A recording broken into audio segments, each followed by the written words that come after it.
ciertamente ni una gota la que ha caído en Lanzarote en estos 2 días, que decía casi con alarma por lluvias fuertes, pues nada, ni en Lanzarote, ni en Fuerteventura, ni una gota. Algo ha caído en Gran Canaria, tampoco para echar voladores, algo más sí en el este de la Palma, ¿no? Sobre todo donde algunos registros superaron los 30 litros por metro cuadrado. Lo cierto es que ya la tormenta ha desaparecido, esa baja presión que venía del Golfo de Guinea, y nos hemos quedado con el tiempo de siempre. Ahora mismo hay un calor impresionante en Lanzarote y sobre todo mucha humedad. Don Manuel García, buenas tardes, Manuel. Hola, buenas tardes. Se nota la humedad, ¿eh? Fuera y dentro en este estudio. Sí, sobre todo fuera se nota mucho la humedad. Hemos tenido días que parecía que iba a llover, al final no cayó, como usted bien dice, ni una gota, pero hoy volvemos a tener unas altas temperaturas que yo creo que se agravan precisamente con esa humedad. Bueno, y don Miguel Ángel de León, porque el hombre tampoco es que le guste mucho hablar del tiempo. Buenas tardes, don Miguel Ángel. Las cosas es que se vuelve a equivocar las previsiones, en este caso de la EMET, ¿no? Buenas tardes. No era fácil tampoco acertar. No, aseguran en salud, simplemente porque, por ejemplo, recuerda que las últimas grandes lluvias que hubo, además de forma torrencial, por ejemplo, aquí mismo en Arrecife, no fueron previstas por ningún organismo oficial. Y claro, luego se le echaban las culpas a este organismo oficial, en este caso ¿cómo se llama esta gente? La EMET. La EMET. Y en este caso yo creo que tienen cierta razón, ni siquiera en Tenerife, en Gran Canaria un poco sí que llovió, pero en Tenerife, por ejemplo, están haciendo muchos chistes con respecto a este anuncio, a este aviso de posibles tormentas poco menos que tropicales, ¿no? Y en Lanzarote era más previsible que no lloviera, o que lloviera muy poquito. En Fuerteventura de hecho, la gran parte de la lluvia que cayó, sobre todo en La Palma, nada tiene que ver con la tormenta, fue Sí, por las famosas lluvias que hay en esta época, que viene de bajas presiones. Bueno, vamos a hablar de ese rescate en Playa Chica. Ayer, pues la verdad que creó cierta inquietud. Un buzo en la Playa Chica de Puerto del Carmen se sintió mareado, tuvo que ser rescatado. No sé si tenemos posibilidades de ver, sí, creo que sí, podemos ver la noticia que nos tienen preparado los informativos de Lancelot Televisión. No lo tienen preparado, pero ustedes no se preocupen, que ya la tendremos.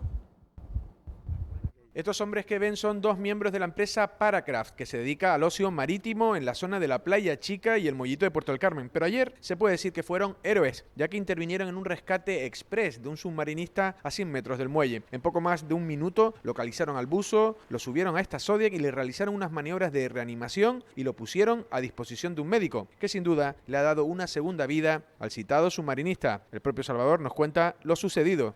Sobre las 2:30, 1 aproximadamente, estamos en tierra nosotros y vimos sobre las rocas aquellas allí, escuchamos un señor que estaba pidiendo socorro, auxilio, y lo vimos, tal cual lo vimos, mi compañero y yo nos miramos, corrimos hacia la Zodiac que la teníamos aquí debajo, saltamos a ella, fuimos a por él, el otro compañero nunca lo dejó solo, el que estaba en el agua, nosotros lo montamos, el compañero le quitó el chaleco, le quitó los plomos, lo montamos en la Zodiac, mi compañero conducía, yo le empecé haciéndole la RCP. Cuando llegamos al muelle, un señor que estaba ahí con un grupito de gente bajó a ayudarnos a hacer la RCP y automáticamente apareció un médico y una enfermera que estaba aquí, afortunadamente para esa persona, y entre todos lo pudimos sacar de la parada. El médico siempre a la orden de lo que decía el médico. Cuando lo subimos a la Zodiac, él tenía un color violeta, estaba en parada prácticamente rígido. Nos costó de quitarle un poco el chaleco porque se agarró al chaleco la parte izquierda. Lo pudimos montar, pero eso fue nada, en menos de un minuto fuimos y volvimos con él. Tuvo suerte. La verdad que si el socorrista hubiera ido solo, no creo que hubiese hecho mucho también el pobre, porque con unas aletas desde allí arrastrarlo hasta tierra le hubiera sido casi imposible sacar. Fue el compañero de él, ya te digo, el compañero de él, en todo momento nunca lo dejó solo. Nosotros tenemos conocimiento de RCP, mi compañero y yo, Fran. Automáticamente vinimos aquí, había un médico por la zona, una enfermera, otra persona que nos ayudó, el compañero aquí, Román, y el compañero Benito nos dio apoyo, llamándole 112. Los de Merlán llegaron después y trajeron la camilla para sacarlo. Bueno, pues la verdad que tuvieron suerte tuvo suerte en este caso el buzo, ¿no? Porque en estas cosas, en estas circunstancias, son muchos los que terminan falleciendo, ¿eh? Sí, efectivamente, en esas situaciones es realmente difícil porque primero hay que detectar que tiene problemas y segundo tiene que haber un despliegue importante que no siempre está a disposición ni lo suficientemente cerca. En este caso tuvo suerte porque estaban estos señores que, como bien ha explicado uno de ellos, pues no solamente estaban en la zona, sino que acudieron rápidamente y además tenían conocimientos específicos de Y había un salvamento. médico por los alrededores, Y menos después, mal. además, había un médico, había una enfermera que casi verdad era que como tú- haber llegado al hospital. Un poco más, no, iba a decir que casi había más medios que en el hospital, es una broma. Pero en cualquier caso, mucha suerte. Bueno, y hablando del hospital, el COVID, Manolo, parece que las cosas van bastante bien. Realmente ya en el hospital, según tengo entendido, creo que no sé ahora las cifras oficiales de hoy, pero de ayer al menos, creo que solo quedaban 6 personas. Sí, efectivamente, en los últimos días se ha ido vaciando, hemos pasado de que hubiera 13 a que actualmente, o hasta ayer, porque no tenemos los datos de hoy, Menos de la mitad. se redujo hasta 6, donde 4 están en planta, que son gente que salen y que entran, o sea que no son 4 que lleven demasiado tiempo, sino que hay algunos que entran y otros Sí, uno puede llevar que más salen. tiempo que otro, Los pero que vamos. sí llevan bastante tiempo son las 2 personas que están en la unidad de En la medicina UCI. intensiva, que una lleva mucho más que la otra, porque yo creo a una debe llevar ya un mes y medio Sí, aproximadamente. Bueno, yo me quedé en la anterior crisis de la pandemia, en la primera, llegaron a alcanzar algunos hasta los 2 meses, ¿eh? Sí, sí, sí, 2 sí. meses en la UCI. Bueno, don Miguel Ángel, ¿usted qué piensa? ¿Que ya tenemos controlada la situación? yo lamento no apuntarme, ya te lo he dicho en varias ocasiones, ¿Al a oficialismo? la propaganda oficial, no es verdad lo que se está diciendo. Es decir, que hay Yo más, entiendo la hay intención. más escondido, ¿no? Por ahí en la planta. Que no, ni tampoco me voy al otro lado, al lado conspiranoico, pero yo entiendo la intención, el efecto placebo de la política, de los políticos, de la prensa también, que redunde en ese efecto placebo, pero realmente aquí estábamos en agosto, por ejemplo, casi en lo que decía el alcalde de Teguise, la bobería esa del COVID-free, poco menos. Y luego pasó lo que pasó, se llegó No, a en casi... agosto no, en julio. Fue en julio. En sí, agosto bueno, ya empezó la sí, reacción. sí, y entonces, y luego se llegó casi a los 600 casos. Lo cierto es que globalmente, porque los turistas, a ti que te interesan muchos turistas, Jorge, no miran si Lanzarote, si la isla de Lobos, nosotros no miramos si en Estados Unidos, en la isla de Ellis, hay más o menos incidencia, sino el aquello global en Estados Unidos. Hombre, en el país, sí, pero es y, cierto lo que y usted dice, España pero es el país Lanzarote con pero peores Lanzarote, por cifras, suerte, porque eso lo reconoce todo el mundo, pero- incluido el otro día The Lancet, parece tiene el nombre parecido al tuyo, Sí. la revista Pero un científica. poco más científica. Más científica, un poco más seria. Un poco, no mucho. Igualmente un poco más rigurosa, seria. pero sí. No, pero ya decía que España ponía a España donde está, con las peores cifras, el país de Occidente al menos, con las peores cifras de contagios, con el mayor número de muertes, en proporción me refiero. Y bueno, todo esto es una realidad que... Y luego otra cosa, que encima la capital está en la situación en la que está, la capital digo de España y todo eso, el efecto disuasorio en este caso del turismo, da igual que Lanzarote haya, por ejemplo, ojalá lo hubiera, pues eso, el COVID free que decía el alcalde Osvaldo Betancor, ¿no? Pero es algo anecdótico, lo importante es que... Pero usted no cree que están haciendo las cosas mejor Yo después. creo que se han hecho muy mal, pero yo No, quiero esperar ahora, a que digo, termine después, todo. después, Yo creo que después. se han hecho muy mal desde el punto Hombre, de pero vista si político. pero En España, si España hizo- dice. no, en Lanzarote digo que las cosas. No creo que se haya hecho mejor que en ningún otro sitio. Eso sí, ha habido Igual de mal. 300.000 fotos de la presidenta del Cabildo. Las 300.000 fotos creo que no valen para nada, aparte de para hacer la propaganda y tal, no valen para nada. No ayudan en nada. Pero usted criticó al Cabildo cuando hubo los contagios. Ahora que hay este menos, fin de habrá que decir semana- que las cosas, este fin de sanidad lo ha hecho semana, bien. unos 120.000 científicos de toda España, científicos, ahí incluimos también médicos, firmaban 2 páginas en los periódicos principales en el país, en el mundo, pidiendo a los políticos, por favor, que se callaran un poquito y que dejaran trabajar a los que tienen que trabajar en esto, que son los científicos. Yo hago caso, hay unos artículos magníficos, los recomiendo en el país, además un periódico cercano al gobierno, de Javier San Pedro, pero que es un hombre de ciencia, que escribe con cierto fundamento y que no dice las bobadas, las payasadas que estamos oyendo a diario, la propaganda constante de la política, sea a escala nacional, regional o insular. Yo no me la creo, lo siento.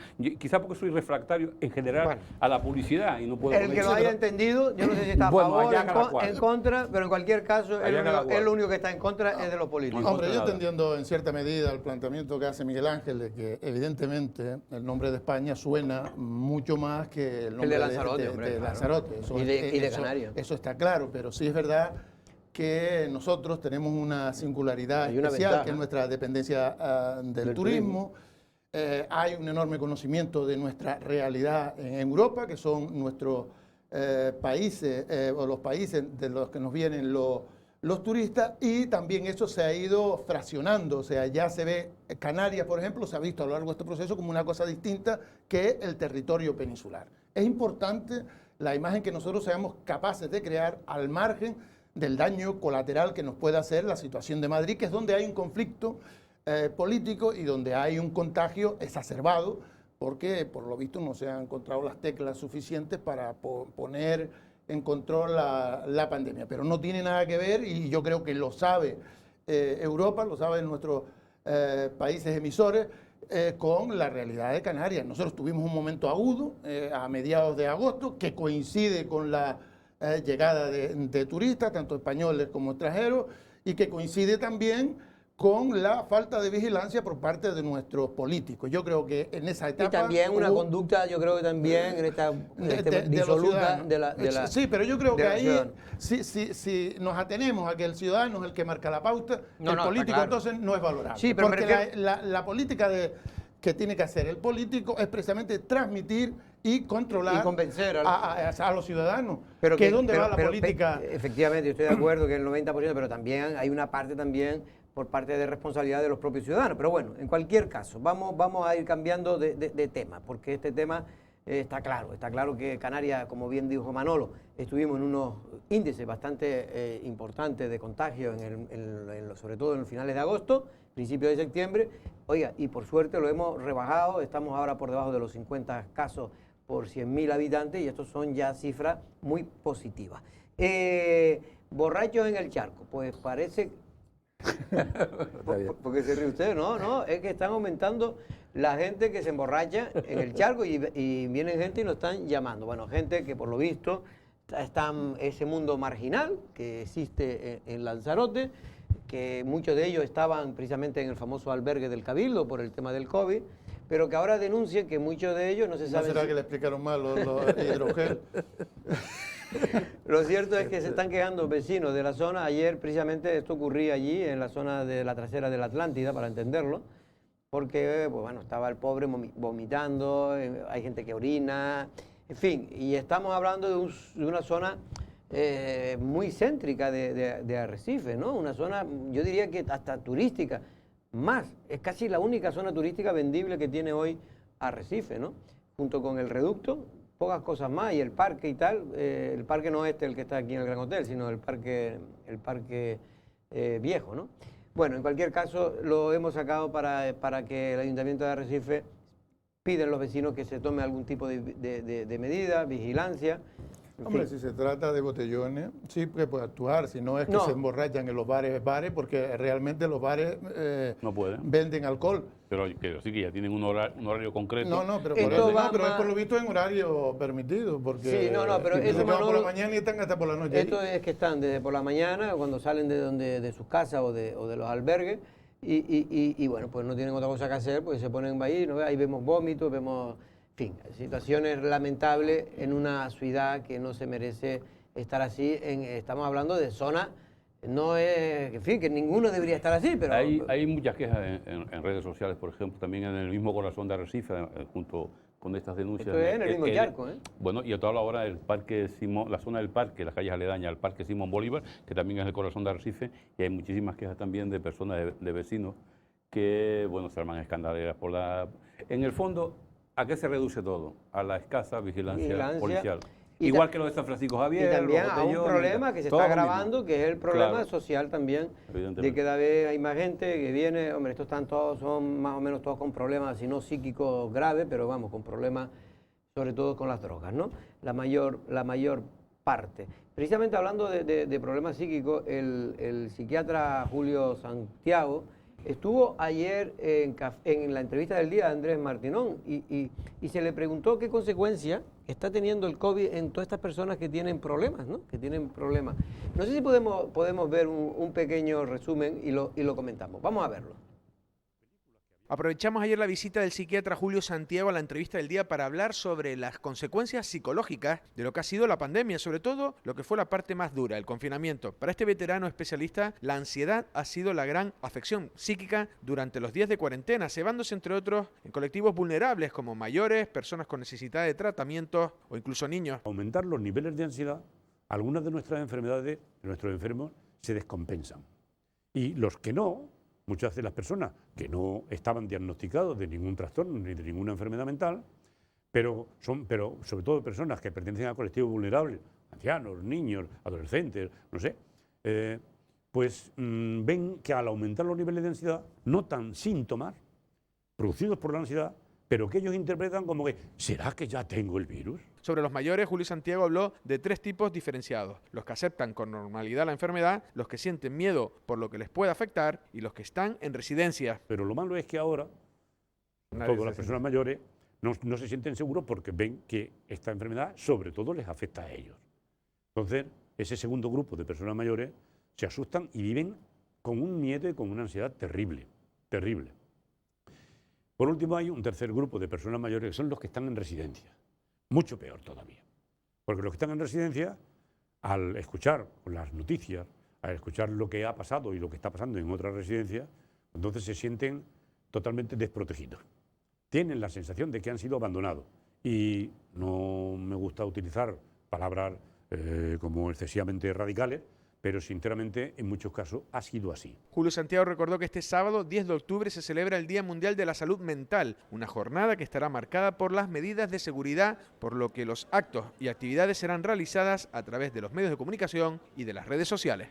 Bueno, es que el COVID después está los daños colaterales que produce y son importantísimos. He escuchado a médicos y a pacientes, no aquí en Lanzarote, pero sí en el resto de España, que hay un 20% de personas más que van a morir no por COVID, sino por problemas psicológicos derivados de...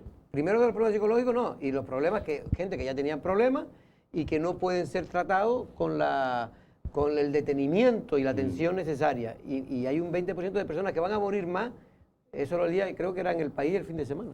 Hay una desatención importante porque evidentemente si usted orienta los recursos que tiene disponibles a una enfermedad que ha eclosionado en ese momento, está claro que está desatendiendo lo que venía atendiendo con regularidad con los mismos recursos. Se decía esta misma semana también que se había retrasado la detención, por ejemplo, de cánceres. Sí. O sea, cánceres que antes se detectaban, a lo mejor se detectaban 1000, y durante este periodo se ha detectado el 25% menos, porque evidentemente si usted no va al médico, si la consulta es por teléfono, telemática, si se le retrasa 2 meses en lugar de un mes, cuando llega mucho más deteriorado. Todo ese tipo de cosas. Hay un caso, Manolo, perdona, que se ha hecho muy popular en estos días porque ha salido en todos los medios de comunicación, de una hermana que está denunciando que su hermana tenía un cáncer de colon. Tenía un cáncer de colon. Los cánceres de colon son muy silenciosos, pero se encontraba mal, lo que tú dices era por teléfono, le decía que se tomara, no sé, que era paracetamol, 4 cosas, por dolores, y finalmente no lo recibieron de manera presencial, sino 4 meses después, y los 4 meses después ya tenía ya una metástasis, lo cual era imposible. Por ahí ha sido importante, y también evidentemente está el deterioro psicológico de las personas. Y claro, es evidente, si nos recomiendan en condiciones normales que hagamos ejercicio, que nos relacionemos, que mantengamos una vida alejada de esa soledad que nos empobrece y nos entristece, pues evidentemente si en estos momentos hemos estado obligados a mantenernos en situaciones contrarias a las aconsejables, lo lógico es que haya un deterioro. ¿Quién se deteriora más? Pues aquellos que ya no solo se les recomendaba, sino que incluso se les exigía que hicieran deporte, que se relacionaran y demás. Todas esas personas evidentemente han tenido un retraso importante en su recuperación y en un agravamiento en su enfermedad. Eso yo creo que es evidente. Para variar, yo no creo demasiado en la psicología, pero sí conozco profesionales de la psicología. Me comentaba hace algunas noches dos compañeras que son psicólogas además y que han trabajado también en instituciones locales, que en islas como Lanzarote, por ejemplo, donde la presión, es decir, donde la crisis, la pandemia, hay que hablar que aparte de la pandemia del coronavirus, tenemos la pandemia económica que va a generar y esa otra pandemia psicológica que en personas más vulnerables psicológicamente les va a afectar, independientemente incluso aunque tengan su futuro laboral o económico medianamente resuelto, pero la presión de los medios, la presión del ambiente, toda esa presión le genera, valga la redundancia, una gran presión psicológica y eso, no de forma inmediata, pero sí a futuro, pues en meses seguramente va a causar también muchísima consulta a psicólogos aquí, ya que estoy hablando de Lanzarote y por supuesto por extensión en toda España, ¿no? Bueno, por cierto, que ahora he visto una nota de la Guardia Civil que fingen que roban en su vivienda y le quitan 3.000 euros de la tarjeta, ¿no? Era por lo visto para intentar pagar un crédito. Por 1.880, una señora de 37 años del municipio de Aría, pues posiblemente creyéndose que podía burlar a la policía, denunció que mientras ella estaba en Las Palmas acompañando a un familiar enfermo, entraron en su casa y le robaron la tarjeta de débito e hicieron gastos en la isla por 2.880 euros. La policía hace la gestión, lo primero que descubre es que ella no estaba en Las Palmas de Gran Canaria, sino que estaba en Lanzarote y después, según la propia Guardia Civil, pudo confirmar que los gastos fueron hechos por sí misma, con lo que se le denuncia, se le abre, se le investiga por un delito que le puede acarrear penas entre 1 y 2 años y medio de cárcel por fingir un delito. La verdad es que dejó bastantes pistas, ¿eh? Hombre, claro, es muy difícil. Dejó muchas pistas porque, hombre, pues, si no dijo que estaba en Las Palmas. Exacto, yo creo que la primera, era muy fácil ya comprobable. Exacto. Y luego dice que encima se lo gastó otro y después fue ella porque habrá testigos que habrán demostrado que esos gastos lo hizo ella. Pero en fin, me imagino que estará pasando una situación difícil. Creo que había pedido un crédito y tenía problemas para poder pagar. Hombre, lo que quería era reclamarle ahora al banco esa cantidad de dinero porque no hizo ella el gasto, sino la hipotética persona que le robó, con lo que ella podría atender esos gastos, ¿no? Bueno, pues vamos también a Tinajo, porque en Tinajo, aunque a veces parece que no ocurre nada, don Miguel Ángel, a veces hasta hay plenos. Y se toman decisiones. No y mandan notas de convocatoria, que yo hacía años que no veía una nota de convocatoria. Está mejorando mucho en este caso la información en Tinajo.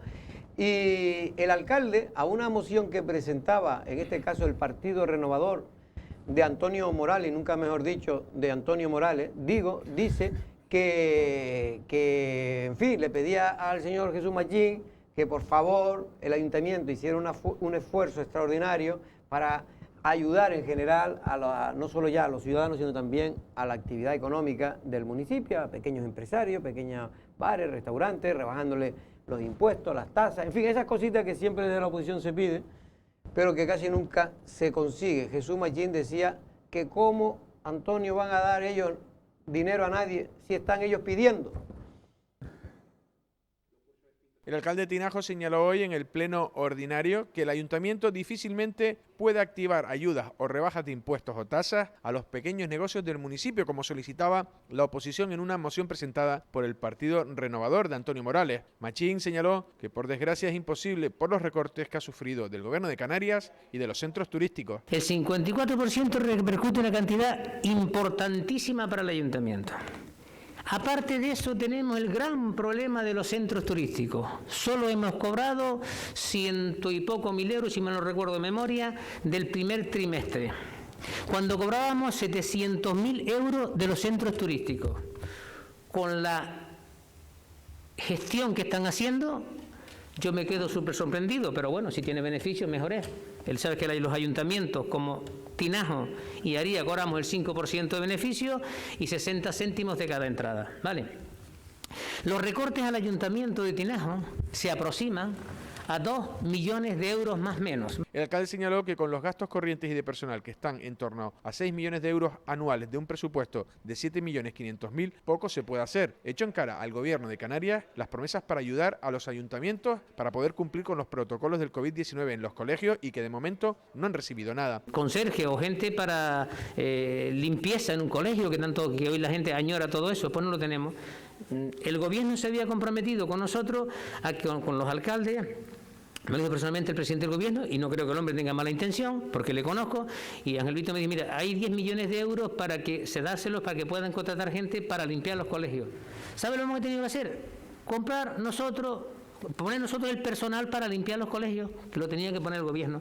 ¿Sabe lo que hemos tenido que hacer con los colegios? Pues le han dado un dinero a los colegios y para todos no ha sido suficiente. Hemos tenido que comprar pues un montón de cosas. Ahí está Llurena, se han comprado termómetros, se han comprado productos, se han comprado cosas, se han comprado papeleras. Lo que vamos a recaudar también de los impuestos, como el de la basura, que es un impuesto propio nuestro, como el de los vehículos propios nuestros, y el IBI, que es un impuesto propio que pone el gobierno.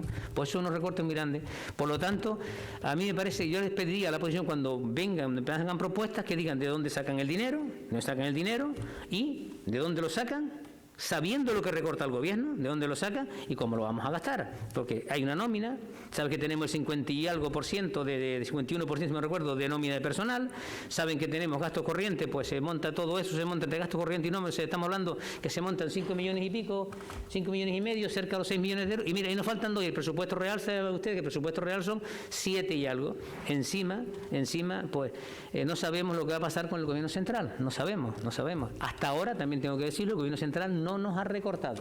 La Comunidad Autónoma de Canarias sí nos ha recortado. Por su parte, Antonio Morales replicó que él no está pidiendo que de las arcas del ayuntamiento se saquen esas ayudas, sino que el alcalde se mueva. Lo que quiero decir es que lo de los 2 millones de euros menos, eso era evidente.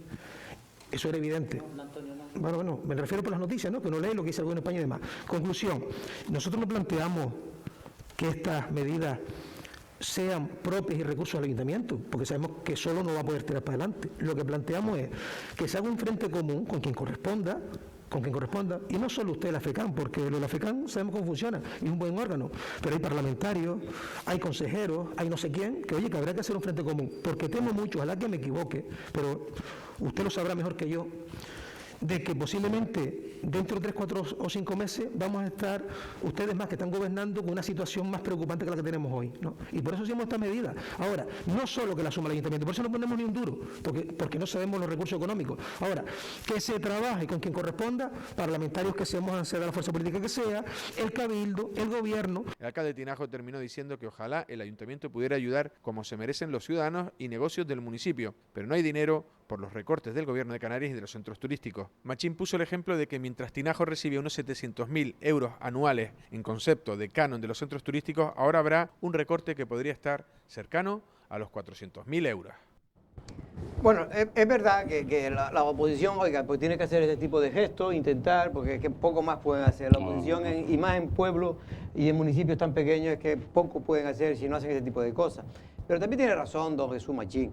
Hombre, es que un ayuntamiento que tiene, creo que son 7 millones y medio de presupuesto, que en gasto corriente y personal se gasta pues cerca de 5, le queda 1,5 millones o 2 millones, no, gastan 6, pues le queda 1,5 millones, es decir, que poco no está para tirar voladores.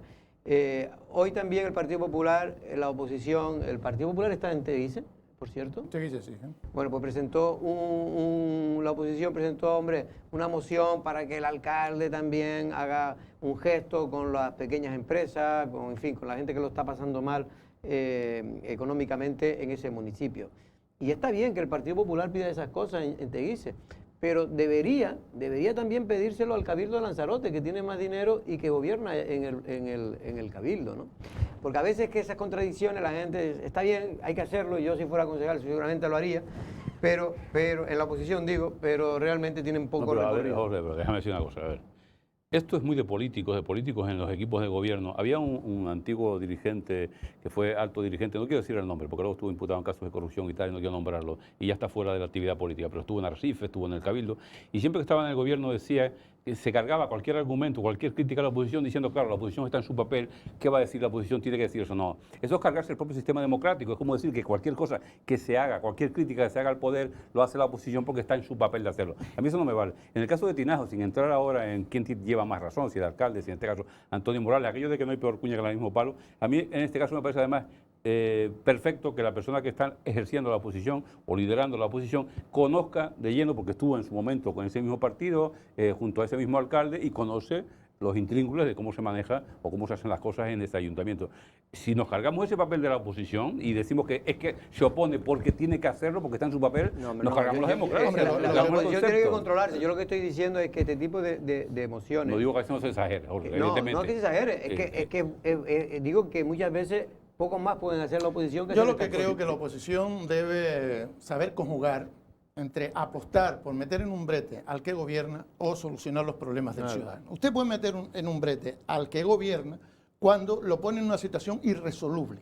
Pero con esa actitud no está resolviendo por propia definición ningún problema. Otra cosa es que usted de forma responsable haga un análisis serio de cuál es la situación y haga un planteamiento que puede ser distinto del que quiere ser el alcalde, pero es perfectamente realizable y usted entiende que es mejor para los ciudadanos. Y eso es lo que yo he hecho en falta. Y ese es lo que prevé el debate político, democrático, tradicional, que es el que hay un planteamiento de gobierno que puede tener agujeros, que puede ser vulnerable y desde la oposición se ataca para mejorarlo. Pero no es esa la tradición política que tenemos, que es simplemente atacar al grupo de gobierno cuando creemos que nos vamos a meter en un callejón sin salida. Y si eso ocasiona más daño a la ciudadanía, mejor desde el punto de vista de la oposición, porque mayor será el deterioro de quien tiene que arreglar lo que es el alcalde. Efectivamente, yo creo que estos casos, que aparte que normalmente suelen ser mociones, no digo ahora la del Partido Popular ni la de Antonio, pero que se van transmitiendo en todas las oposiciones de todos los gobiernos, de todos los ayuntamientos de Canarias. Es decir, todas las oposiciones dicen lo mismo, que hay que ayudar y evidentemente habrá ayuntamientos que podrán y otros no. Mire, es que para que se hagan una idea, comentaba Jesús Machín en el Pleno, que de los centros turísticos recibía una media de 700.000 euros mensuales por el famoso canon, ¿no? Eso que ellos por la entrada creo que cobran 0,60 céntimos y no sé qué otra cantidad fija por tener los centros turísticos. Sí, que la parte variable les desaparece casi totalmente, porque como no hay turistas no se venden entradas. Pues efectivamente, y entonces tiene miedo de que este año pues pueda quedarse en 400, 300.000 euros menos. Es decir, que de 700 pues puede bajarle más del 50-60% los ingresos. Y esto va a traer repercusiones importantes para encima poder acometer servicios extra que el COVID-19 ha obligado a todos los ayuntamientos a acometer, entre uno de ellos el tema social.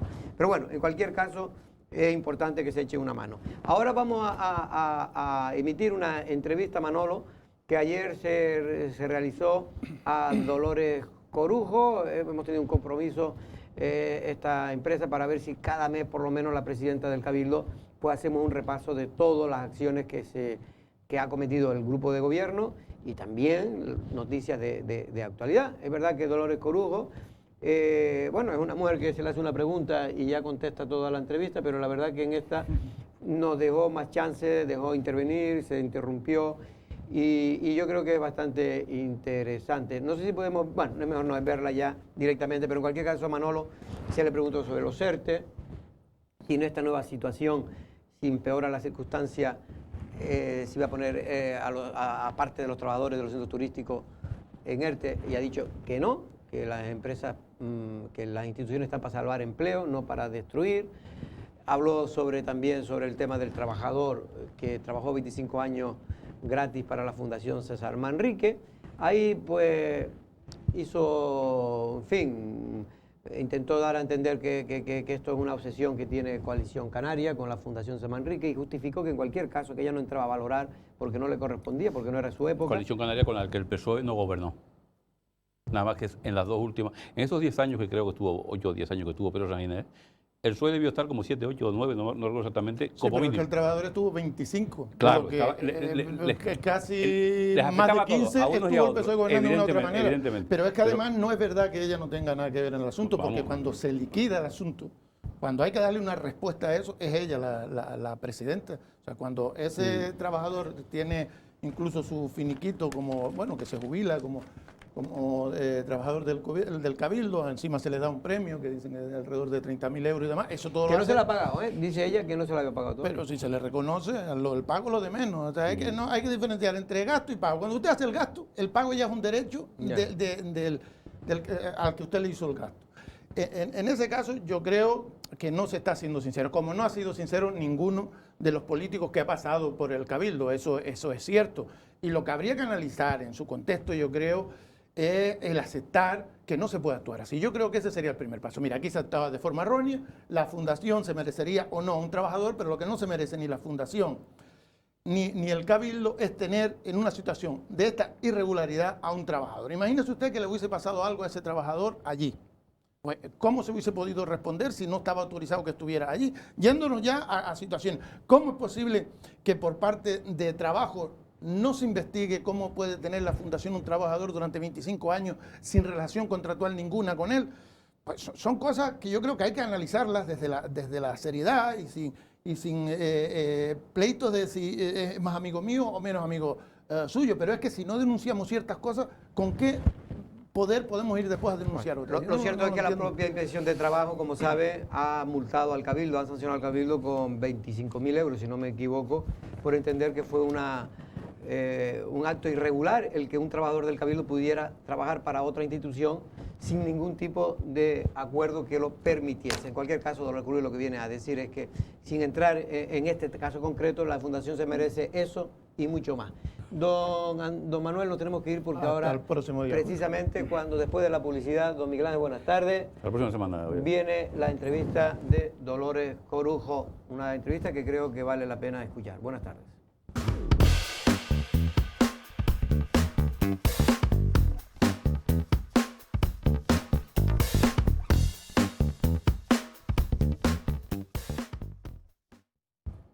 Bueno, pues la presidenta del Cabildo ha cumplido su palabra de estar, al menos intentarlo, una vez al mes aquí en Café de Periodistas, en esta entrevista especial con la presidenta Dolores Corujo. Buenas tardes, Dolores, también parlamentaria. ¿Cómo estamos, Dolores? Hola, muy buenas tardes, Jorge. Bueno, Dolores, vamos rápido porque tenemos poco tiempo y muchas preguntas. Vamos por lo más importante ahora mismo, que es el COVID. El COVID, ustedes han lanzado una campaña, hay mucha gente que se pregunta cómo lanza una campaña ahora, doña Dolores, cuando realmente ahora ya los contagios están controlados y no el Cabildo lo hizo en la época realmente que bajamos la guardia, ¿no? Que fue en los meses de agosto y sobre todo de julio y agosto.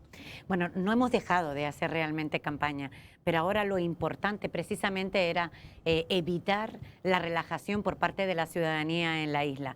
Entendíamos que en este momento, justo en este momento, es cuando tenemos que estar mucho más expectantes y sobre todo ser conscientes de que hoy estamos en semáforo verde, pero desgraciadamente esto es como una montaña rusa y en el momento en que perdamos la concienciación y sobre todo la responsabilidad de mantener las restricciones que establece el Ministerio de Sanidad, podríamos encontrarnos nuevamente en una situación no deseada.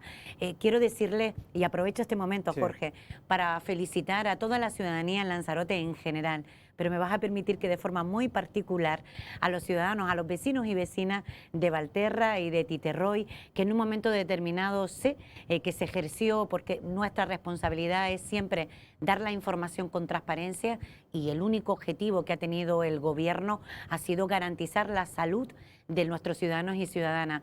Así que fuimos capaces en la primera ola de controlar la curva y hemos sido nuevamente capaces de controlar esta segunda ola en Lanzarote. Dolores, dicen que rectificar es sabio. Quizás nos equivocamos todos un poco en el verano, es decir, quizás todos nos fuimos de vacaciones creyendo que esto estaba más o menos controlado, que en verano el calor no iba a ser propicio para reproducir el virus, pero nos equivocamos. Precisamente por eso quizás la campaña ahora para evitar lo que se pudo intentar evitar en la anterior y no se consiguió. Sí, es importante este contexto en el que en un momento determinado incluso yo expresé la duda de que pasando ya a la fase 3 comenzara la normalidad sin ningún tipo de restricción y me preocupaba y muy mucho, ¿no? Y creo que el tiempo ha venido a colocar todo esto, es aprender constantemente, son tantas las incertidumbres y tantas las pocas certezas del conocimiento que tenemos sobre el virus, pero sí le pido a la ciudadanía en general, de esto salimos todos juntos y depende de cada uno de nosotros el que podamos controlar esta situación. No se puede hablar en ningún caso de reactivación económica, de consolidación económica, de demostrarle a los mercados emisores que Lanzarote es un destino seguro si teníamos los datos que tuvimos hace apenas un mes, Jorge.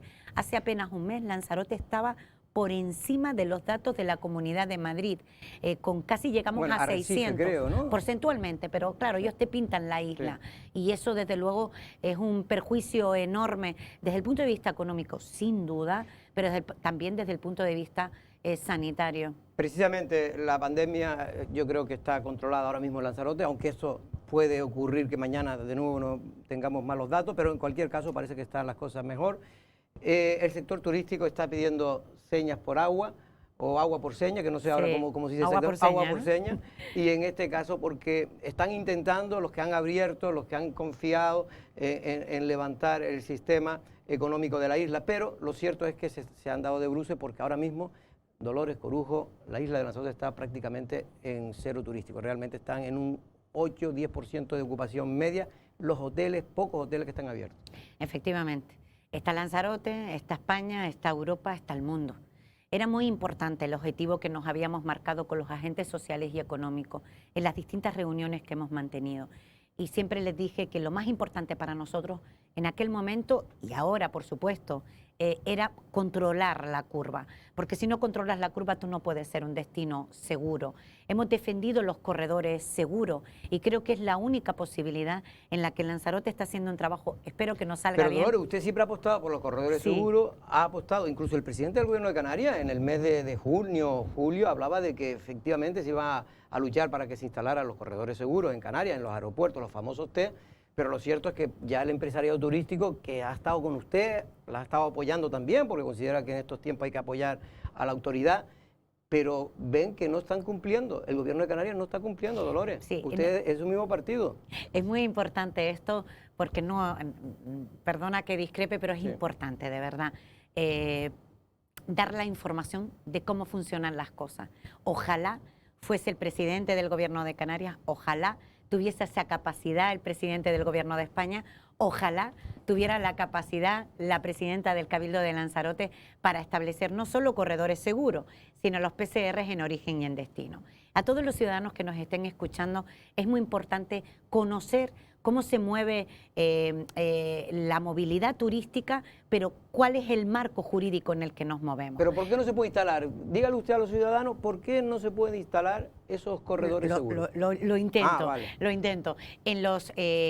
A instancias de la propia ministra, de la ministra española, se celebra una reunión el 28 de septiembre en Bruselas. Y en esa reunión, curiosamente, y tengo que reconocer que yo no lo sabía, en Europa no existía una comisión de turismo. Es tremendamente importante que en Bruselas exista una comisión de turismo porque ahí es donde los países miembros establecen los acuerdos que son comunes para todos y que por tanto tienen una cobertura jurídica.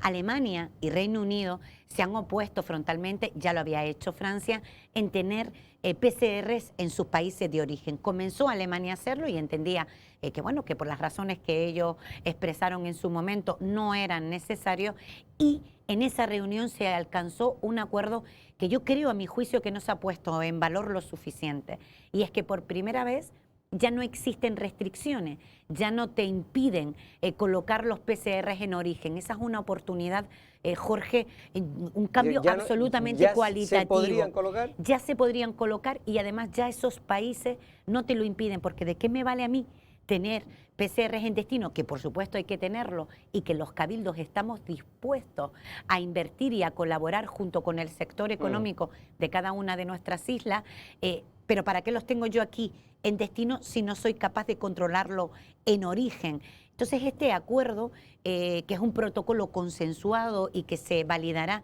en la próxima Comisión de Turismo en Bruselas, va a permitirnos mayor seguridad y sobre todo, lo más importante, va a permitir establecer los corredores seguros, que es por lo que Lanzarote y yo he apostado de forma decisiva. Dolores, pero usted sabe que el tiempo se consume rápido, los turistas no vienen, los hoteles están abiertos, están perdiendo dinero la mayor parte de ellos, por no decir todo.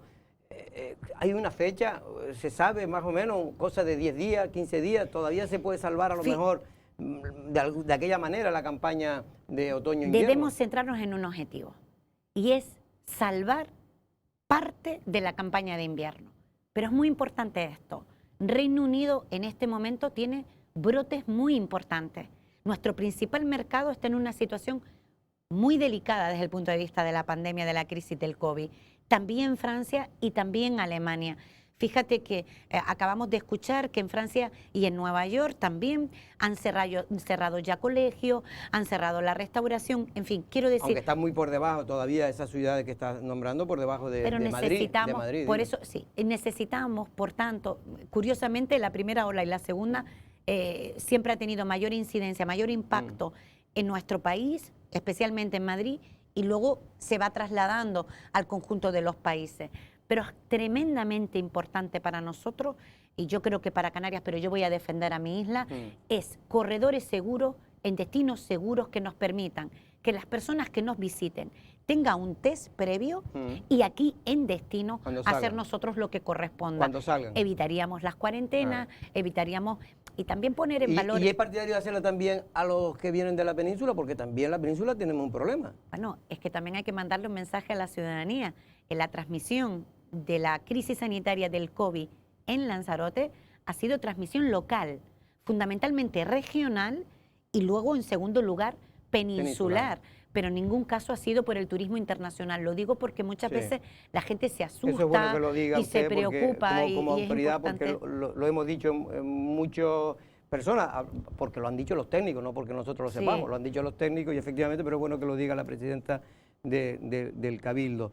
Bueno, pero fecha no sabe, porque es que nos llaman muchas veces gente del sector, incluso restauradores. ¿Se sabe algo? Fecha no se sabe. Nosotros estamos en una programación que muchas veces digo, quizás desde la prudencia, ¿verdad? Pudiéramos tener resultados muy buenos en las próximas semanas.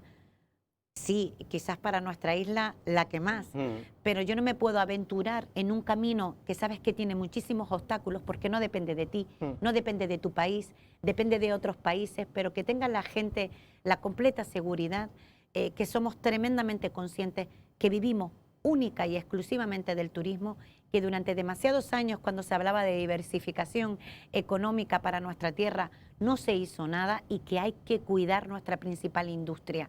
Cuidarla, mimarla, irnos a un destino de calidad. Y siempre digo que las crisis, todas las crisis económicas, siempre te llevan a la reflexión, al análisis, a repensarnos. Y creo que Lanzarote tiene una enorme posibilidad en este momento de repensar no solo nuestro presente a corto y a medio plazo, sino también a largo plazo. ¿Qué Lanzarote queremos para el futuro? Y estamos haciendo un trabajo interesante en ese sentido. Ahí iba a ir yo porque ha habido críticas, Dolores, a esas tres personas, tres economistas, muy mediáticos, muy conocidos en España, que ha contratado el Cabildo de Lanzarote. Primero, por la poca transparencia que según la oposición que ha tenido esos nombramientos. No se sabe quién lo está pagando ni cuánto. Y segundo, porque consideran que no van a aportar nada para salir de la crisis en la que estamos en estos momentos. En primer lugar, no ha habido falta de transparencia. En algo se podrá criticar a este gobierno, pero no precisamente en eso. Eso son cosas del pasado, afortunadamente. El contrato lo pidieron en un organismo, en el Cabildo, cuando debían haberlo solicitado en la Consejería, en el Patronato de Turismo, y ya se le facilitó toda la documentación. Porque es una contratación que ha hecho la SPEL, claro, a través de otra empresa. A través de una consultoría, que además esa consultoría fue a propuesta del sector económico dentro de las reuniones que mantenemos, y a partir de ahí establecimos nuestra estrategia. ¿Y se sabe el precio? Lo digo porque han corrido muchas cifras. Lo tiene la oposición, la documentación, lo tiene la oposición, la documentación, y honestamente no quiero meter la pata, pero vamos que se la puedo hacer llegar a los medios sin ningún problema. Importante esto, cuando se critica la contratación de economistas de solvencia reconocida, no en España, sino en Europa, yo quiero mandar un mensaje en este medio de comunicación que para mí en mi vida ha sido la base en la que siempre me he centrado. Siempre he querido contar con los mejores, porque creo que en la medida en la que te aporten el conocimiento, la experiencia, la influencia y los recursos que no se tienen desde la administración, seremos infinitamente más competitivos. Cuando se trasladó la posibilidad de contratar a economistas que tengan recursos en el ámbito europeo y también en nuestro país para establecer, fíjense, hay una primera fase, que es la fase pues la más bonita, la más ambiciosa, la que trabajamos junto con la patronal y también con los sindicatos. Y era convertir a Lanzarote en lo que siempre fue y que dejó de ser en los últimos años. Y era un destino premium, un destino de calidad, donde pudiéramos reconvertir las camas, venderlas al precio que lo valen, porque el que viene a Lanzarote viene al paraíso. Pero Dolores, estamos en un turismo, en Canarias en general y Lanzarote también en un turismo de masa. Entonces, cuando muy partimos complicado. nuestra estrategia, no se trata nunca de soluciones excluyentes, se trata siempre de soluciones complementarias. Se trata de pensar en grande, de ser ambicioso, de convertirnos en lo que siempre fuimos, que no es un sueño antiguo, sino lo que fue Lanzarote en un momento determinado. Y comenzamos esa estrategia donde coincidimos con estos economistas y comenzamos a trabajar en esos ejes fundamentales que nos iban a llevar a destinos, por ejemplo, un mercado tan importante para Lanzarote como el alemán, que desgraciadamente se perdió. Ha ido perdiendo. Y ha ido perdiendo una influencia importante en nuestra isla, al contrario de otras, ¿no? Y luego comenzó el COVID, que como saben, hace 6 meses pues cambió la forma completamente de entendernos, de convivir y de entender también el turismo y por tanto la movilidad. Y aparecen los fondos europeos, 140.000 millones de euros que serán destinados a nuestro país y que Lanzarote debe estar. Y ahí comenzamos un trabajo importantísimo y que daremos a conocer próximamente. Yo estoy agradecida al conocimiento y sobre todo a las aportaciones. Dolores, no es un pago de favores como algunos han dicho. ¿Pero favor a quién? ¿De qué? A una empresa que ya manejaba esos mismos economistas, que son del Partido Socialista, muy por cercanos. favor, no tiene miren, nada que ver. créenme algo. Volvamos Y a créenme, otro en tema. este medio lo digo, y además contrástenlo con el sector empresarial y con los sindicatos. Esta propuesta nace de forma conjunta y consensuada entre el sector económico de la isla y también, por supuesto, la administración, yo como presidenta y el consejero de turismo. Pero en ningún caso hay trato de nada. Se trata de salir de esto fortalecidos. ¿Con quién? Con los mejores. La Fundación César Manrique ha presentado y mantiene el ERTE desde que empezó en el mes de marzo, ¿no? Como ha hecho la mayor parte de las empresas turísticas de España, ¿no? Y de Lanzarote, por supuesto, y de Canarias. Los centros turísticos, después de un verano, sobre todo un mes de agosto, que por lo visto no fue malo económicamente, pero sí, si hacemos el cómputo desde marzo hasta ahora mismo, finales de septiembre, pues por lo visto las cuentas son muy negativas, porque evidentemente ha bajado los ingresos 3-4 millones de euros.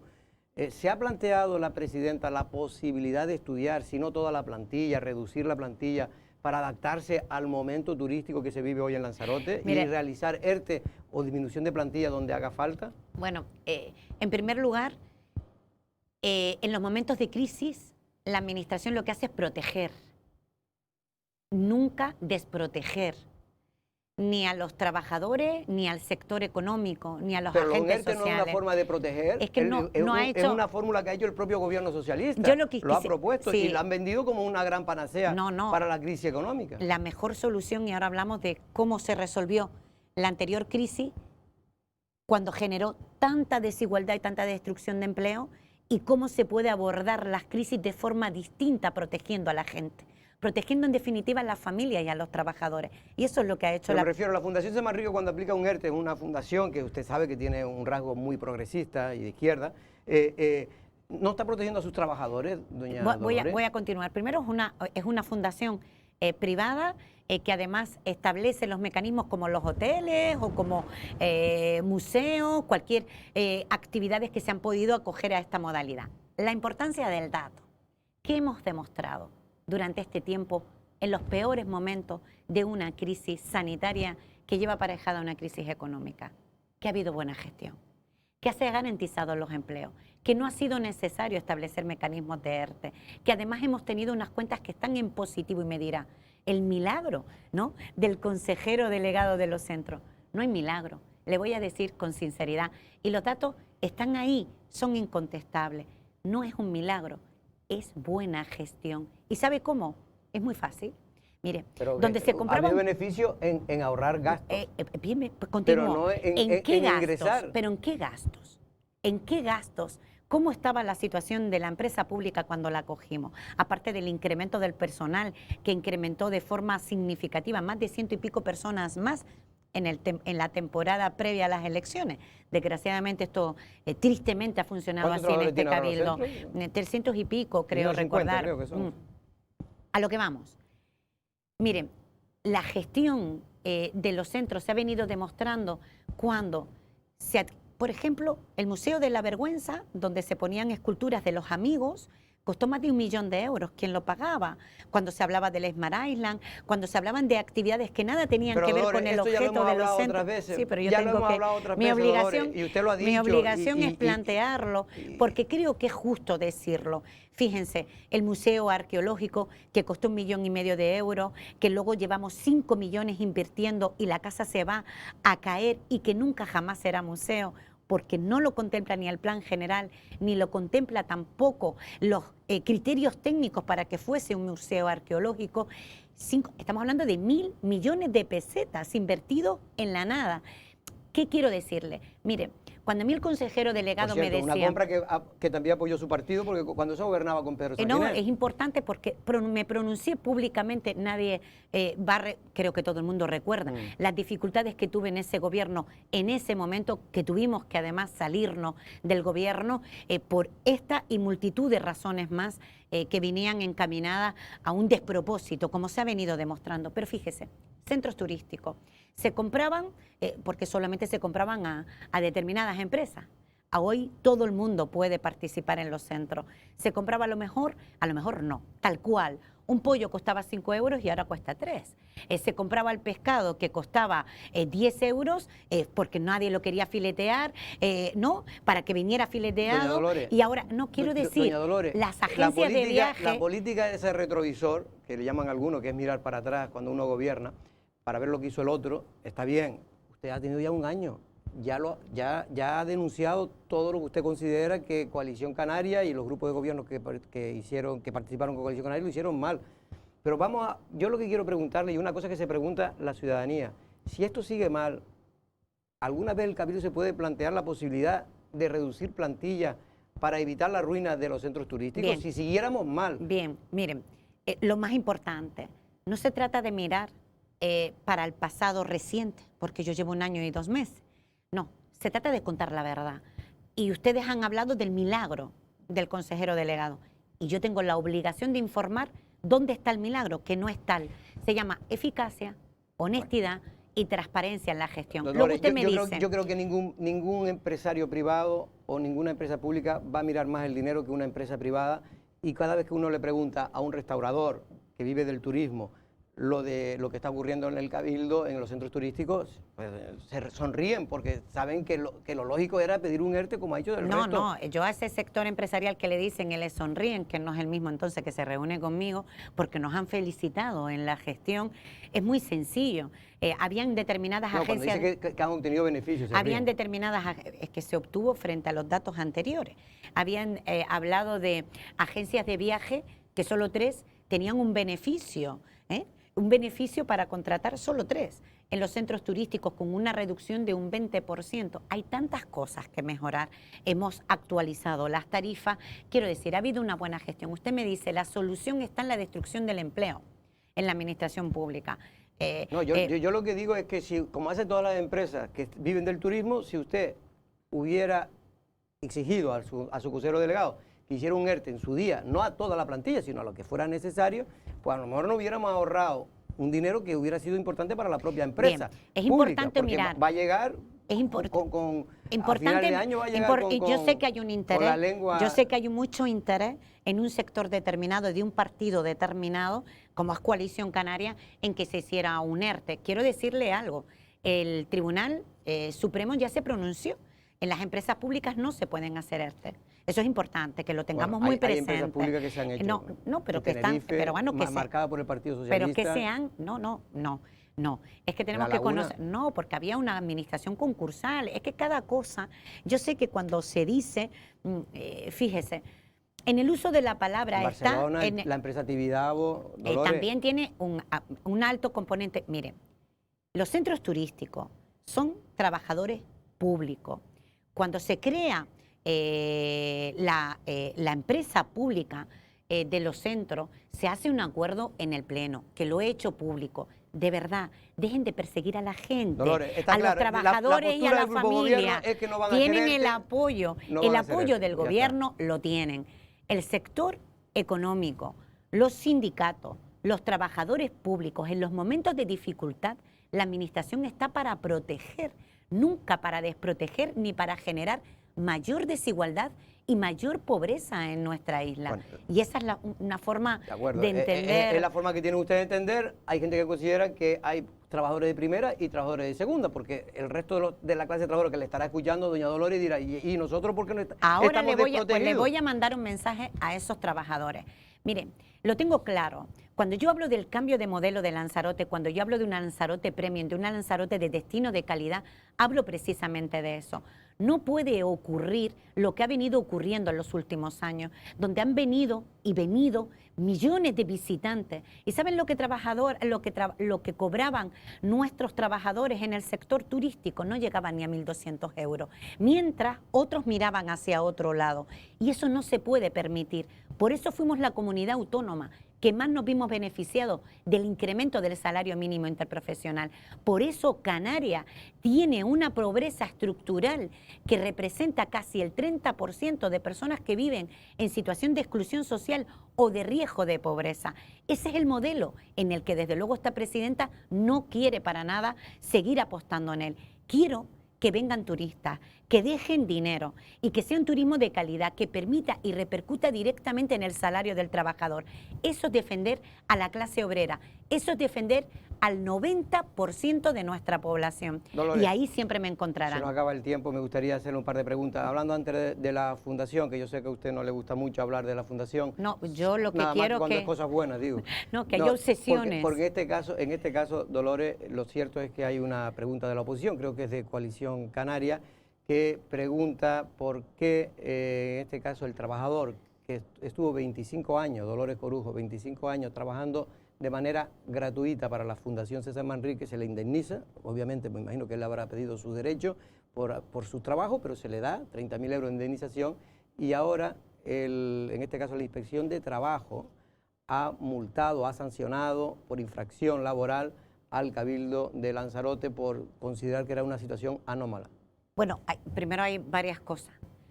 Segundo, mi apoyo, mi respeto, mi admiración a una fundación que reconocen en todo el territorio nacional, en Europa y a nivel internacional y por supuesto en nuestras Canarias. Solo hay algunos que están obsesionados con la fundación y eso es Coalición Canaria. Pero es ser obsesionado decir que ese trabajador trabajó 25 años gratis. Voy a continuar con el relato. Primero, mi apoyo a la fundación.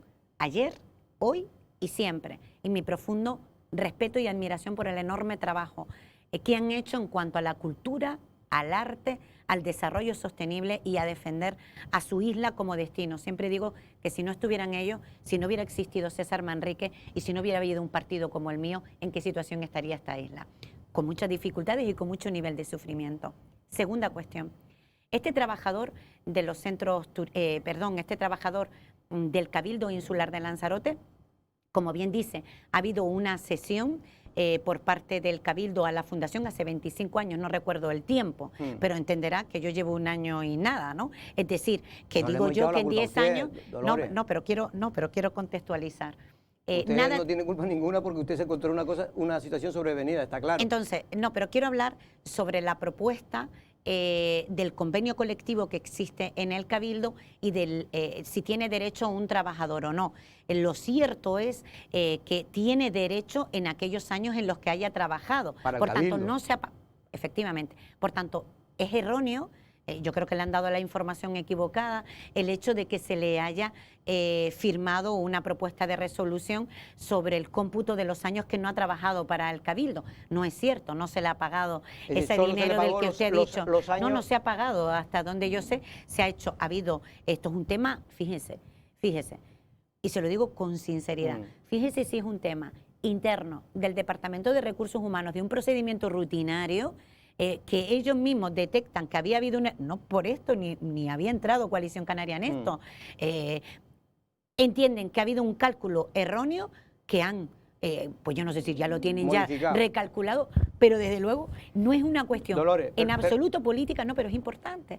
Primero, me apoyo a este trabajador y que lamento profundamente que él u otros porque se hayan visto perseguidos históricamente en la isla de Lanzarote por defender unos ideales que no coincidían. Pero perseguido, Dolores, cuando ha estado 25 años trabajando y nadie ha dicho ni pío, no. Ni ustedes, ni el Partido Popular, ni el PP, no, ni Coalición, ni nadie, lo digo ahora. hasta el último momento que Coalición Canaria pues se interesó por el tema. No, se ha interesado por unos trabajadores y no por otros. Se interesan por otros y no por uno. No, y no voy a entrar en el debate ni en el detalle. Pero, lo que Dolores, quiero ¿a decir qué es... achaca usted en que en 25 años un trabajador de una administración pública pueda trabajar en una institución cultural privada, en este caso la Fundación, por muy querida que sea, y lo es por el pueblo de Lanzarote? ¿Sabe qué ocurre, Jorge?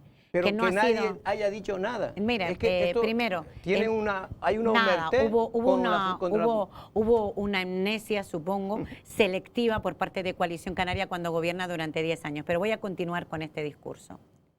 Fíjese si son obsesiones, Jorge, que hay trabajadores que han estado y están en la misma situación. Fíjese si son obsesivos. Que están trabajando para otras empresas, han estado pagándole con el otros cabildo, organismos, con otras entidades, con otras administraciones, con los propios centros turísticos. Es decir, que lo han hecho otros, que quiero decir que yo no he entrado a valorar porque además la Fundación ha aportado tanto, César Manrique y su legado ha aportado tanto al turismo, a la forma de entendernos como destino y como isla, que esos acuerdos que se alcanzaron en su día, fíjese, usted dice hace 25 o 30 años, me imagino que en esa época pues no conocían o no sabían que existían convenios de colaboración. Fíjese, un procedimiento y un tema tan claro. Tanto es así que personas como la que está citando y otras han participado en distintas comisiones en el propio Cabildo, han colaborado siempre como administraciones en la defensa del interés general. Pero insisto, yo las obsesiones, como digo siempre, hay una parte que de los objetivos más importantes cuando asumí la presidencia del gobierno y cuando los ciudadanos y ciudadanas de Lanzarote me dieron la oportunidad de representarle de la mejor manera que puedo, con enorme capacidad de trabajo, me dije algo. Yo no tengo obsesión con nadie, no persigo a nadie. La presidenta, la obsesión va a tener que hablar con la obsesión de trabajo, que también está obsesionado. Eso es un procedimiento completamente distinto al que usted me acaba de citar. En los procedimientos, le acabo de decir, ¿pudo haber o no pudo haber un...?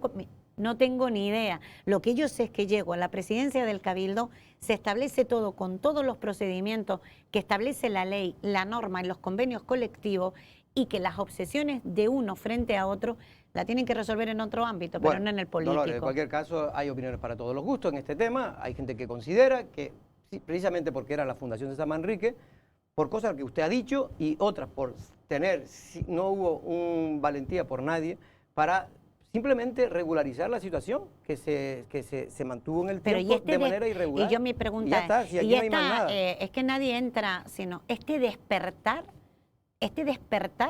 de Coalición Canaria, este momento de lucidez, la pregunta es, ¿por qué el Cabildo de Lanzarote llegó a ese acuerdo con la Fundación? ¿Fue bueno? ¿Fue malo?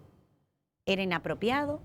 Esa es la pregunta que hay que hacer, como a todos los trabajadores, hay que hacer las cosas bien hecho. Y en este caso, sí. Dolores Corujo, la Inspección de Trabajo lo ha dicho, pero el sentido común, no es lógico que una persona trabaje para otro sin ningún acuerdo. No, pero que insisto, pero que esta persona y otras, y estas cuestiones mire, le voy a decir algo, Jorge, si yo le contara todo lo que me he encontrado en ese cabildo en que no se respeta el procedimiento, un acuerdo formal, que no hubiera tenido ningún tipo de problema mayor, sino un convenio de colaboración, fíjense, faltaron tantas cosas. Yo es que en el cabildo me he encontrado que lo anormal es tener contrato para los servicios. Fíjese lo que le estoy diciendo. Quiero decir, ha habido una desidia tan grande en todos los ámbitos que aquellos que no lo han hecho son los que pretenden afearle la conducta a aquellos que acabamos de llegar. No tenemos más tiempo, a ver si es capaz en 2 minutos, en 1 minuto por cada 2 preguntas que me quedan. una, en este caso, el propio Román Rodríguez, lo teníamos aquí el otro día en directo, el vicepresidente del gobierno de Canarias, que gobierna con el Partido Socialista, y, hombre, mostró su cierto malestar porque senadores y senadoras del Partido Socialista y diputados y diputadas del Partido Socialista en las Cortes, pues unos votaron en contra, los senadores votaron en contra de 3 enmiendas, una de ellas hablaba precisamente del famoso que el gobierno de España se comprometiera a pagar los famosos 500 millones, que es verdad que se ha comprometido, la ministra de Hacienda lo ha dicho, que se va a pagar, pero en ese acuerdo ya se obligaba, era de obligado cumplimiento. ¿Por qué se abstiene el PSOE, el PSOE y los diputados canarios? ¿Por qué se abstienen en un asunto que beneficia a todos los canarios? Bueno, importante, esos 500 millones de euros que nos deben fue gracias a un recurso que presentó el gobierno de Canarias cuando estaba el Partido Socialista sobre una decisión unilateral por parte del gobierno de España, donde un convenio en carretera, por cierto, con la connivencia posterior de Fernando Clavijo, el anterior presidente del gobierno, que asumió completamente la pérdida de esos 500 millones de euros. Él ha dicho aquí 1000 veces que es todo lo contrario. Bueno, yo le doy las actas de las diferentes sesiones plenarias porque además era portavoz y puedo explicarle correctamente cómo fue ese procedimiento. Puedo decir nada. Lo que sí le puedo decir es una cosa, el presidente del gobierno de Canarias y el propio ministro lo ha dicho públicamente, no hay que presentar una enmienda sobre algo que ya tiene consolidado y que es un reconocimiento explícito por parte de este gobierno de España para con Canarias. Esos 500 millones de euros no están en juego. Una cosa muy distinta es que Nueva Canarias, con su criterio y obviamente con su legitimidad como grupo político, insista en aquellas cuestiones para garantizar que aquello que se dice se cumpla. Pero lo insisto, no hay duda alguna que esos 500 millones de euros en carreteras que nos quitó otro gobierno de España y que le correspondía al gobierno de Canarias y con el apoyo posterior de Coalición Canaria en la pasada legislatura. Aquí todo lo contrario, pero eso es lo que dice Fernando Clavijo aquí, que está reclamándolo desde hace tiempo. Pero en cualquier caso es lo de menos. Yo lo que digo es que ya hay una sentencia del Tribunal Supremo que ha tenido que... Pero que fuimos Canarias quien denunciamos al gobierno de la sentencia España. desde hace ya... Pero que nos dieron más de pero 6 si meses. No tenemos presupuestos generales del Estado y estamos todavía con los del 2018. Todavía está nada más que la palabra de la ministra, que está pero muy bien. Pero que no tienes unos planes generales aprobados. El presupuesto, planes generales de hecho. El presupuesto generales del Estado no está aprobado. No están aprobados. Y estamos con un presupuesto general del Estado del año 2018. Lo que se consolida y el reconocimiento, ¿dónde se contempla por ley? En el presupuesto. Pues eso, la enmienda iba para eso, para que se consolidara en los presupuestos. Pero bueno, en cualquier caso, Dolores, ya termino, tengo más preguntas como siempre con usted, pero no tengo más tiempo. Pero simplemente una cosa, Dolores, ustedes siempre han criticado, cuando estaban en la oposición en el gobierno de Canarias, la poca inversión pública, y se lo digo como parlamentaria. Que se consolidaba, es decir, se consolidaba, se pintaba en el papel, pero luego terminaba el año y la inversión real era porcentaje mínimo, 25, 30. Ahora mismo, según hasta el 31 de agosto, el gobierno de Canarias solo ha invertido en obra pública el 10% de su presupuesto. Importante, dos cosas, y voy a intentar sintetizarlo. Pandemia existe. Declaración del estado de alarma, se suspendieron los procedimientos de licitación por ley. Por tanto, ha habido un problema no solo en el gobierno de Canarias, en el gobierno de España, en todas las comunidades autónomas, ayuntamientos, etc. Segunda cosa tremendamente importante, Jorge, y es que ha habido un avance tan grande, lo que ocurrió ayer en la Comisión de Cabildos en el Parlamento de Canarias. El gobierno de Canarias presenta un decreto ley que luego se convertirá en un proyecto de ley, pero ya está vigente y será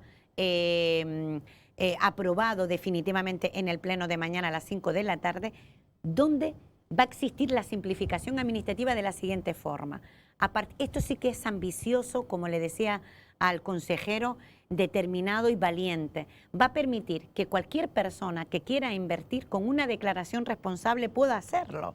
Es decir, en este momento toda la maraña burocrática administrativa que impide y genera dificultades en el inversor y también en el tercero de buena fe está absolutamente solventada. Pero si cabe más, el presidente del gobierno de España ha dicho ya que de los 140.000 millones de euros que viene de Europa, también habrán cambios de ley y normativo en la ley de contrato y de otra índole que nos vaya a permitir simplificar el procedimiento y, por tanto, hacer circular la economía en los territorios. A mí me parece eso de un avance tan grande, porque los que estamos en la gestión sabemos las dificultades que tenemos Yo es que le a iba a la hora preguntar, de... porque después lo quería traducir a Lanzarote, pero usted sabe muy bien que todas estas cosas que se están simplificando, que es una burocracia interminable, y gracias a que se está simplificando, pero después llega a un cuello de botella. Usted sabe que son las oficinas técnicas de las instituciones. Usted lo sabe, los ayuntamientos, tenemos Teguise, sí, con obras paradas desde hace mucho tiempo, gente protestando porque para pedir un simple, porque ahora pasan las competencias, por ejemplo, lo que antes se llamaba cuando un cuarto de apero, que hay que pedir la clasificación territorial, ahora se lo dan a los ayuntamientos, tardan también casi 2 años. Bueno. Se han convertido en auténticos cuellos de botella. Precisamente por eso es importante esto. Ahora no existe ese intervencionismo en el procedimiento. No sé si me estoy explicando, por supuesto, garantizando siempre la normativa y las leyes que nos hemos dado. No, ahora es una declaración responsable. Es exactamente igual para quienes nos escuchen a la adaptación que tuvimos que tener y que hemos fracasado, que es la normativa Bolkestein. Usted como declaración responsable dice que va a hacer esto y será después cuando usted tenga que supervisar e inspeccionar si efectivamente aquello que se le ha autorizado, que usted ha declarado que es el proyecto y no otro, corresponde con lo autorizado. Sí, que la sanción vendría posterior. Entonces estaría si no cumple con lo que... Efectivamente, si no se cumpliera. Si no se cumpliera. Exacto. Dolores, teníamos muchas más preguntas, pero en fin, el tema del plan insular, del plan especial. El otro día hablábamos con el señor de la denominación de origen, el presidente decía que están pasando lo fatal, el campo, el tema de que no hay agua, esperemos que llueva estos días, por cierto. No hay agua.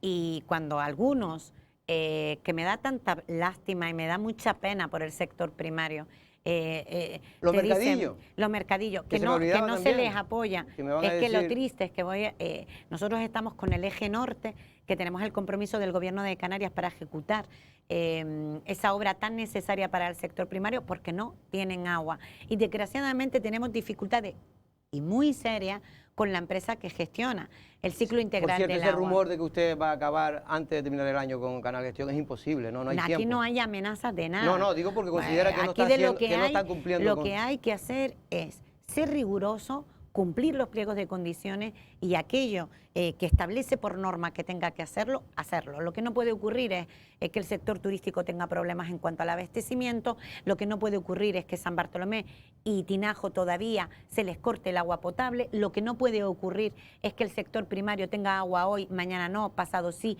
y no lo sepa, eso es lo que no puede estar pasando. Se esté muriendo, que el palmeral, que además tenemos un problema serio también con las palmeras, el palmeral en Lanzarote, además de estar enferma, hay que replantearnos, hay que primero dotarles de agua sin duda, pero la palmera no es precisamente la que más necesita agua, la necesita obviamente, pero hay un problemas serios que serán abordados próximamente. Y Dolores, sobre los mercados y mercadillos. Le agradezco, esto no es una entrevista de control ni mucho menos, como nosotros de broma siempre hablamos antes de la entrevista, pero simplemente es bueno que repasemos los temas de actualidad, que a muchos, usted dirá, siempre se repiten las mismas preguntas, bueno, pero también se repiten las mismas respuestas. Doña Dolores, muchas gracias, de verdad. Perdona, Jorge, un segundo, solo decir que en los mercados y los mercadillos siempre ha sido una cuestión tratada en la mesa insular entre los alcaldes, la alcaldesa y yo como presidenta, pero que obviamente el Cabildo no tiene competencias para abrirlos y cerrarlos, sino que los acuerdos son acuerdos que se alcanzan por unanimidad y que siempre apoyo y respeto y protejo las decisiones de los alcaldes y la alcaldesa. Bueno, en cualquier caso parece que el tema de los mercadillos de momento ahora está resuelto, ¿no? Siempre con prudencia, estableciendo los protocolos que marca el Ministerio y garantizar que estemos en semáforo verde para que podamos todos vivir mejor, para que puedan visitarnos los mercados emisores y fundamentalmente para garantizar la salud de cada uno de nosotros. Pues a ver si hay suerte, Dolores, muchas gracias. Nosotros regresamos mañana con más noticias y sobre todo con más análisis.